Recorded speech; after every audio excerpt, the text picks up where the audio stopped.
Radio City Joke Studio, Joke Studio, Joke Studio.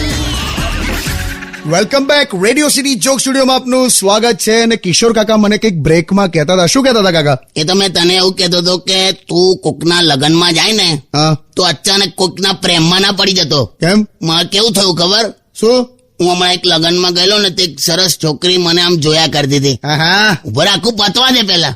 હા, બોલો બોલો. તો આમ મને છે ને આમ એ જોયા કરતી હતી, તો મેં પણ એને થોડીક વાર આમ મેં જોઈ લીધી એને આમ. પછી વારે ઘડી આમ સહેજ ધ્યાનથી મને આમ જોયો ને એવું બધું કર્યું એમ. હાય હાય, પ્રેમમાં પડી ગઈ. મને એવું જ હતું, પણ એકચ્યુઅલી શું થયું ખબર છે? શું? એકચ્યુઅલી મારા ડીશમાં જોતી હતી. મેં જેટલી આઈટમો લઈને આવેલો ને જમવાનાની, તે દૂરથી જોતી જોતી એમ વિચારતી હતી કે આ બધી આઈટમો કઈ બાજુ મળે છે એમ. અલા, એટલે ઉતાવળમાં ડિસિઝન નહીં લઈ લેવાનું એમ. એ તો સાચી જ વાત છે કાકા. કોઈની પણ અંદર આપણે વધારે ડૂબી જઈએ ને, એ પછી તૂટી જ જવાય છે. કરેક્ટ, બિસ્કિટ જેવું.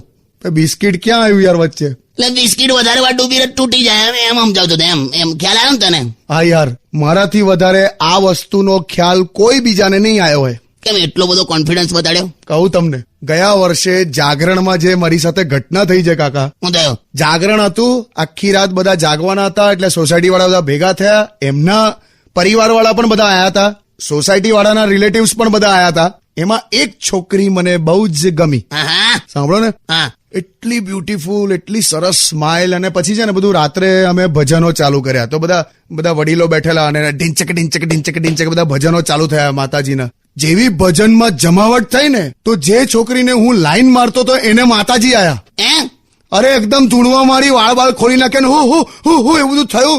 હું તો એટલો બધો ગભરાઈ ગયો. પેલા લાઈન મારતો તો એને માતાજી આયા એમ? તો તો ભારે કરી લાતે. તો શું થયું પછી? પછી કઈ નહીં, મેં તો સીધો ઘેર આવતો રહ્યો. હું તો બહુ ગભરાઈ ગયો યાર. ના તો ખરું થઈ ગયું તારી યાદ. સાંભળ, જય માતાજી બકા. જય માતાજી કાકા.